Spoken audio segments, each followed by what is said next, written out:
ইয়াতে মানে অংগনবাড়ী ট্ৰেইনিঙৰ চেণ্টাৰ চলি আছে, তাৰে খানা দিব লগা হৈছে।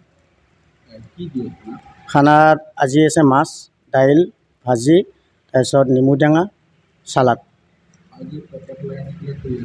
পেকেট লাঞ্চৰ মানে কি 120জন টোটেল মহিলা আছে, তাৰে 80জনে ভাত খাব, বাকী 40জনে মানে কি 6 মাহ ভাত নাখায়, সেইটোৰ বাবে সিহঁতৰ কাৰণে পেকেট লাঞ্চ দিয়া হৈছে।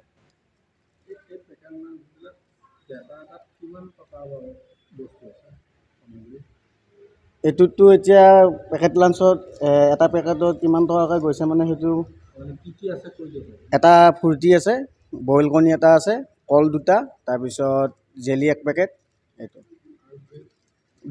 Bread 4 piece. এইটো ঠিকাটো লৈছে আমাৰ সমীৰণ ছাৰ, বেলতলা তিনিআলি প্ৰতীক্ষা হোটেলৰ মালিক।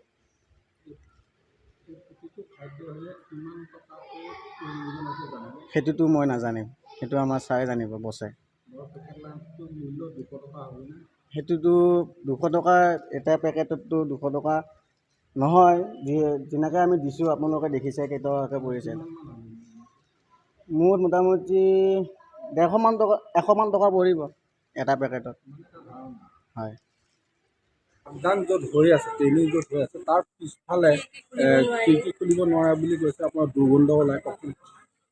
সেইফালে অৱশ্যে খিৰিকী খুলিব নোৱাৰে, অলপ গোন্ধ পাওঁ।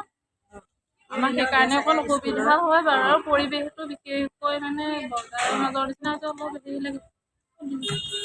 পৰিৱেশটো মানে প্ৰশিক্ষণৰ বাবে এই স্কুলৰ ইউৰিন আছে যে, ইউৰিনত গোটেই খিৰিকী খুলিবই নোৱাৰি, গোটেই চেণ্টত থাকিব নোৱাৰি, বেয়া গোন্ধত।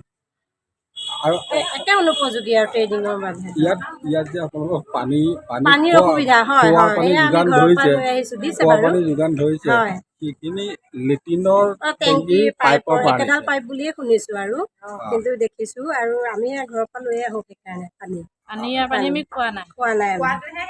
ভাতটো সেইটোৱে বনাইছে, বহুত অসুবিধাৰ সন্মুখীন হৈছোঁ। আৰু এই যে বাচন য'ত ধুৱে, সেইটো পৰিৱেশ চাইছোঁ, বহুত লেতেৰা। গাহৰি অনবৰতে হেৰি হৈ থাকে, চৰিয়ে থাকে তাতে বাচন ধুৱে, হেৰি কৰে, বহুত অসুবিধাৰ সন্মুখীন হৈছোঁ। আমাৰ মানে ট্ৰেইনিঙৰ কাৰণে উপযোগী হোৱা নাই স্থান।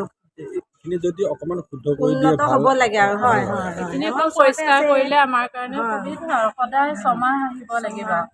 6 মাহ সেইটো পৰিমাণে থাকিলে আমাৰ অকণ সুবিধা হয়। আৰু এদিন দুদিন নহয়, 6 মাহৰ কাৰণে যিহেতু দীঘলীয়া এটা ট্ৰেইনিং, আমি ভাবিছিলোঁ এই SID ট্ৰেইনিং চেণ্টাৰতে দিয়া হ'লে ভাল আছিলে। আমাৰো সকলো ফালৰ পৰাই তাত হেৰি সুবিধা হয়, ট্ৰেইনিং চেণ্টাৰটো তাতে হোৱালে ভাল আছিলে। হয়, ৰাষ্ট্ৰীয় শিক্ষানীতিৰ যিটো নতুন স্লেব 5+, 3+, 3+4, তাৰ অংগনবাড়ী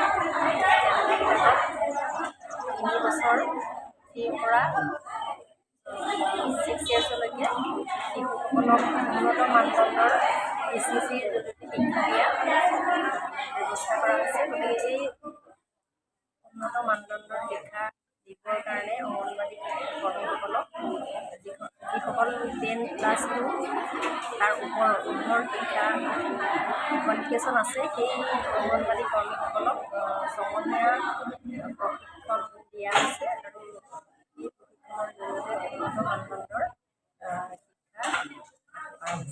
শিক্ষা কিমান তাৰিখ হৈছে? যোৱা 22 তাৰিখৰ পৰা 22 ছেপ্টেম্বৰৰ পৰা আৰম্ভ হৈছে।